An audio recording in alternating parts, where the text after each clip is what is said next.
complex, much too complex, too complex, much too complex. Hello and welcome to the BlackTrack, where I do commentary and review on movies with an all-black cast or at least a black lead. Today's movie is House Party 2, the 1991 sequel to the original House Party, and it definitely doesn't want you to forget that because it spends the majority of its runtime trying to replicate that movie in almost every way. Kid and Play return to reprise their roles as Chris and Peter. Yeah, that's their real names in the movie just in case you were unaware. And they are joined by essentially the same main cast minus AJ Johnson, who didn't return for some reason, and Robin Harris, who passed away. Martin Lawrence is back as Bilal and does a decent enough job taking over the comedy from Robin Harris. He almost steals the show, but unfortunately the comedy in this film seems to boil down to trying to break the record for the most F-bombs in a movie. I didn't count them all, but it's a lot. It strays a little far from the formula of the first movie, with Kid going off to college to try to make something of himself and leave behind the nonsense of his high school days. It also introduces some pretty heavy themes in contrast to the more silly and fun original. Reginald Hudlin didn't return to direct, and the new directors went in an entirely different direction as far as the tone of the film goes. It's borderline slapstick and for whatever reason includes a lot of random sound effects and cartoonish characters, a far cry from the more grounded original. But aside from all that, can this party manage to top the last party now that Kid and Play are adults? Let's BlackTrack and find out.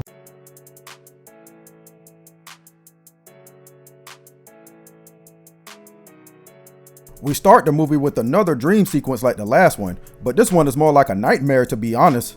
Hey, is that Whoopi? I guess this is supposed to show Kid stressing about being successful in college so he doesn't disappoint his pops. Looks like he's still traumatized from the Full Force gang too, because even they make an appearance. He wakes up in Play's house, and I assume since Pops died in the movie also, he's moved in there with Play and his imaginary parents that we never see. You know, the more I think about it, I feel like Play did something to his parents in the first movie, and that's why we never see him. And that's also how he was able to throw that great party. But he wouldn't be that bad of a guy, would he? Would he? Kid still gets life lessons from his pops through the photo of him like he's in a Harry Potter film, and I'm calling it right now. House Party definitely takes place in the Potterverse. The picture even changes after he talks. Where did Play get this nice new car from? His parents' life insurance money? I'm under the impression that it's been less than a year, right? I mean, they were seniors in the last movie, I assume. This dude is making major moves. I'm on to you, Play.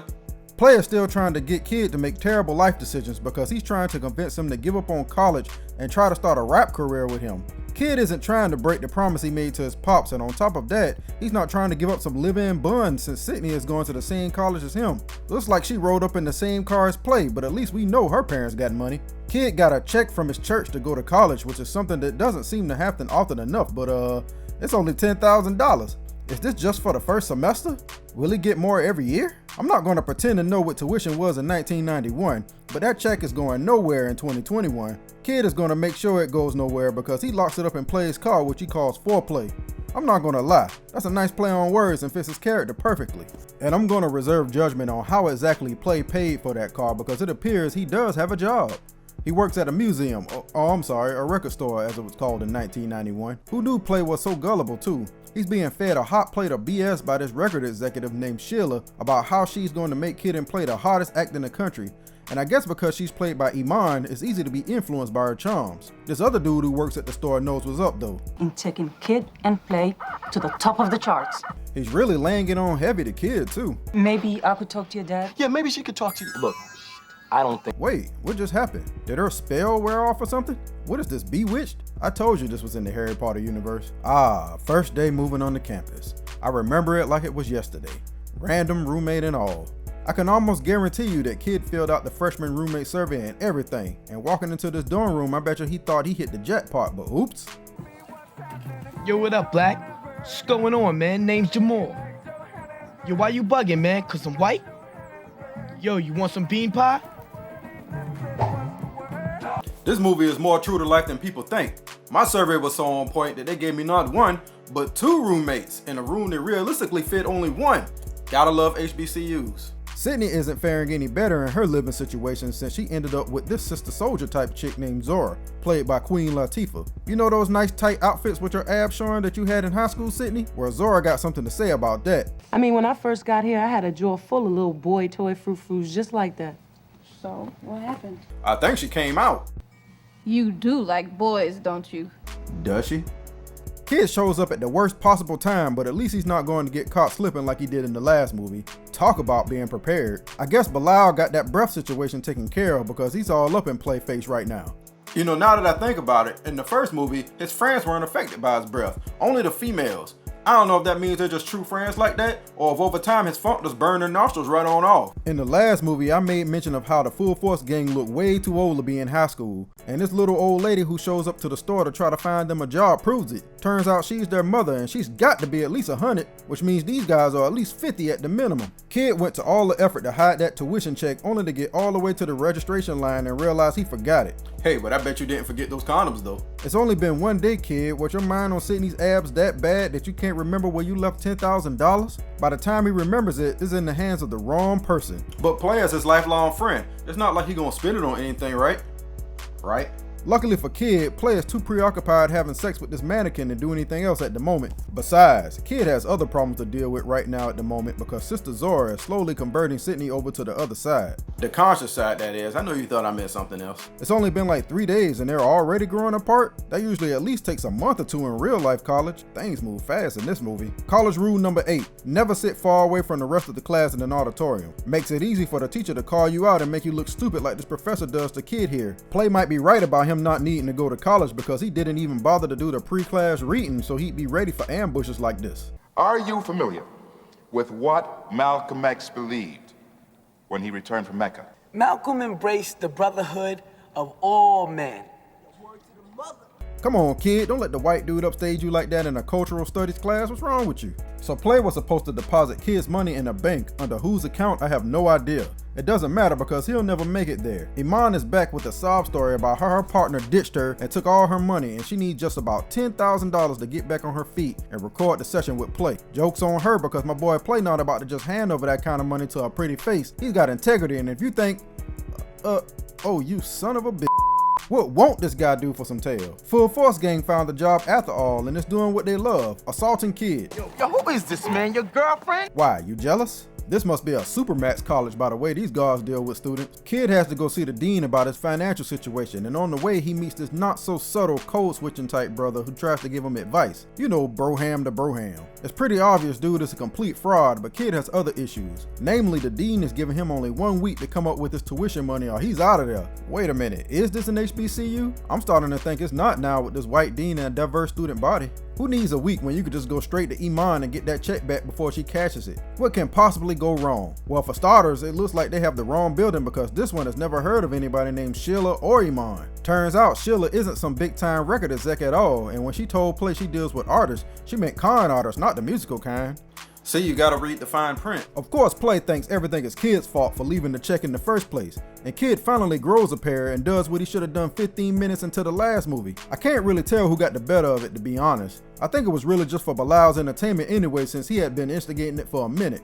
To make amends, Bilal comes up with the idea that Kid should ask Sydney for the money, which is bold and would be a true player move if it works. Of course, Kid approaches it all wrong, and Sydney takes it as if he wants to see other people. Damn, that escalated quickly. I think he was hitting her with too many excuse me, This has to hold a record for the fastest college breakup of all time. It's all that damn Zora fault. Corrupting Sydney with all this hotep talk. Look at how she dressing now. Looks like she about to start an LLC tomorrow. Kid only has a few days left before he has to come up with the money. And man, time sure moves differently in House Party 2, because I swear it feels like he's been at this school half a year already. He goes back to try to beg the dean for more time, but he's cut off by Code Switcher Miles, who tries to give him some advice. You know what I'm saying, home skillet? He tells Kid he could buy him some more time in the computer, for a fee of course. Miles, in case it wasn't clear, the brother is broke. Kid is spending so much time worrying about getting put out of school that he forgot he was actually there to take classes and learn. He shows up late to this class and this professor has had it at this point. He holds Kid after class and gives him a pretty heavy speech about what it means to be a black man in college and proving that you really belong there for any other reason than you're an athlete or affirmative action. This scene was actually on point and what he's saying is very true even today. He wants Kid to write a 20-page paper to prove that he actually belongs there, as if he didn't have any other stuff to worry about. I guess he could add that to the list. To help try to get his money up, Kid gets a work study, and let me tell you from first-hand experience, he's definitely not going to get much money out of that, but hey, at least it's enough to eat if he needs to. It's a kitchen job, and the boss of this work study is a decorated chef named Mr. Lee, played by Tony Burton, a veteran actor who sadly died in 2016. Man, look at all those medals. You a soldier boy? I wonder what they all for. I know one is for cooking, maybe another is for mopping, possibly dishwashing, maybe surfing. The possibilities are endless. We get somewhat of a musical montage next, and it's not really hokey enough for my taste. We see Bilal and Play basically infiltrate the campus to try to hustle students for money. We get Jamal sneaking Kid books from the library so he can finally get serious about his studies. We see Kid excelling at his job, much to the delight of Mr. Lee. Man, this guy is easily impressed. It can't have been more than a day or two. Keep in mind, all of this is happening in the span of 1 week. He even managed to get his paper done. Despite all their best efforts, unsurprisingly, it wasn't enough to raise $10,000 to pay for the tuition. So Play has a better idea, one that he's very familiar with. A house party. Only they won't be in a house, so maybe this movie should have been called College Party, House Party 2, or something else with a subtitle? I don't know, I'm just throwing whatever out there at this point. This won't just be any party. Not just any house party, the mother of house parties, man. A pajama jammy jam. Women in negligees? Look at this, boy. Man, come on. Get in free. Oh, damn. Brothers have got to pay. That's right, the oldest club trick in the book. Promise ladies, and the men will pay to see them. And then you get inside and there's only like 2 ladies. Good times. There's just one catch. Kid has to steal the key for the dining hall from his job. So there goes all that goodwill out the door. I knew it was something I didn't like about old Miles here. He's moving in on Sydney and telling her all Kid's personal business. I guess he knows you only got 1 week to jump on the new freshman or you'll be ASS'd out. So he's putting his bid in. At least Zora is good for something and peeps Miles from miles away. She starts blocking in every literal sense of the word and sends him on his way. You know what, Zora? You might be alright. It's party night and everybody is dressed for the occasion. Well, everybody is dressed for the party except for Sydney, who's taking this soul sister stuff a little too far. Zora tells her, hey, I know I told you everything that was cool about you before you got here was stupid, but hey, I never told you to not be yourself. Yes, Zora, that's exactly what you told her not to do. The poor girl is confused. People are coming from far and wide for the party, so they definitely got the word out. Hold up. How do they have the money to get acts like Ralph Tresvant, but not enough money to pay Kid back? Is Ralph Tresvant not a famous artist in this movie? Hey, is that Big Les from Rap City? It sure is, and I'd say she's definitely appropriately dressed for the party. Sydney shows up looking way more like the Sydney we know, and despite their issues, she immediately looks for Kid. She peeps him hugging a random girl who he isn't really checking for, but from a distance conclusions will be made. Miles doesn't make the situation any better, and why does he all of a sudden sound like a horror movie villain? It's like I told you before, if you ain't giving up the rhythm, the boy ain't interested. Man, he's going full Freddy Krueger on us. There's a running gag of the Full Force gang trying to figure out where the party is taking place. It's funny because how big could this campus really be that they can't figure out where the loud music is coming from? This movie needed more comedy like this though. Tony 2? There's no way they did this gig for free. There's an attempt to recreate the dancing scene from the first movie, and boy is AJ Johnson really missed here. Sydney picks a random fly girl from the crowd to dance with her, and the choreography is serviceable. I think they just felt like they had to include a dance scene somewhere, and it doesn't last long, so they knew it couldn't compare to the original. At least the music is on point.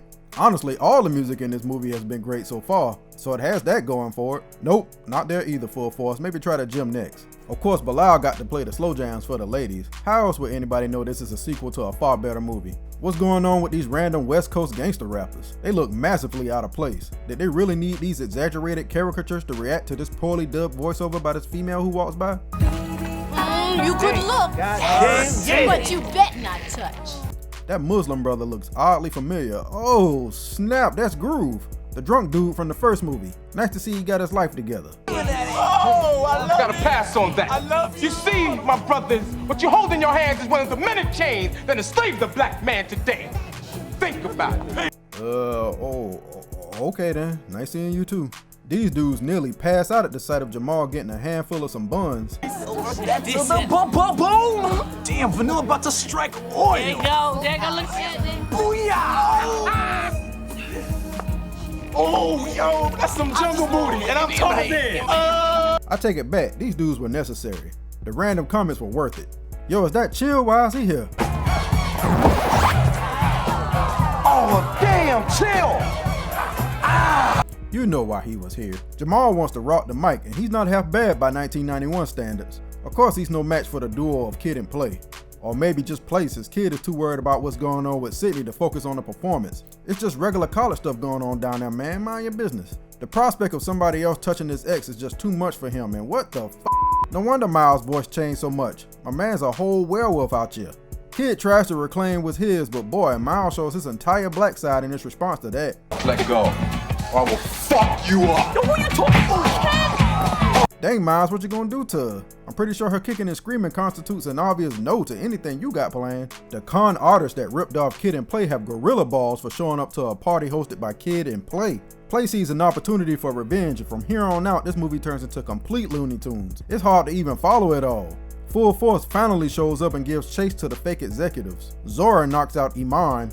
Kid is chasing Miles and gets bopped in the head by a door for his troubles. This poor janitor, who obviously is deaf and never thought to report the party, keeps getting ran over. That old gag when the character runs into a door then immediately runs back out happens. Look at this foolishness. Eat that popcorn, Stab, because this is highly entertaining. Play runs right into a house party tradition when he runs into a room to hide under a bed and gets sexually assaulted by the couple in the bed.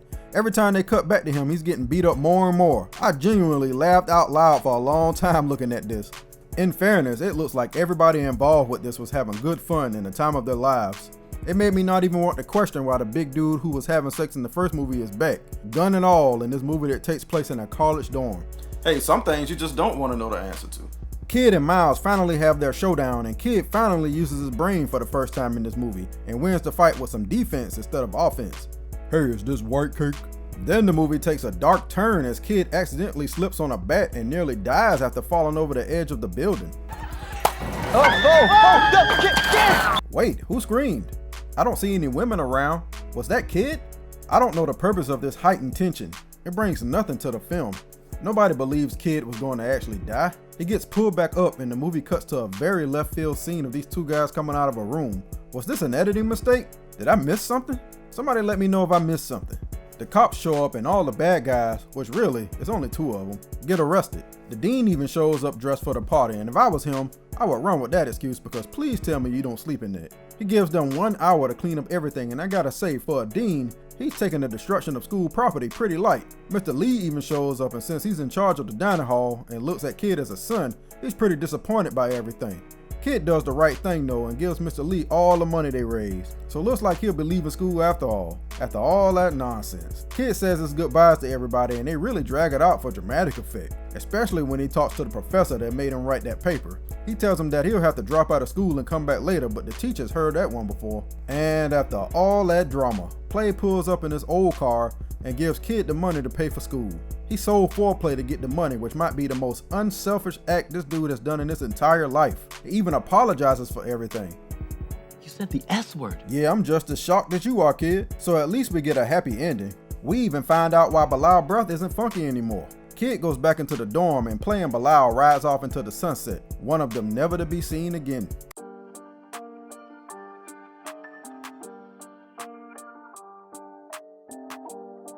House Party 2 isn't a bad movie, but it also isn't very good and spends way too much time trying to call back to the original movie. We get a cameo of almost every old character, even minor unnecessary ones, and it seems like the only cameos we didn't get were the ones of people who either couldn't or wouldn't do the movie. I feel like this was supposed to be a completely different movie with the heavy college themes and the conversations on what it means to be black and in college. But a house party movie isn't the type of movie to get into those kind of things, I feel. There's other black college movies that do a far better job at that.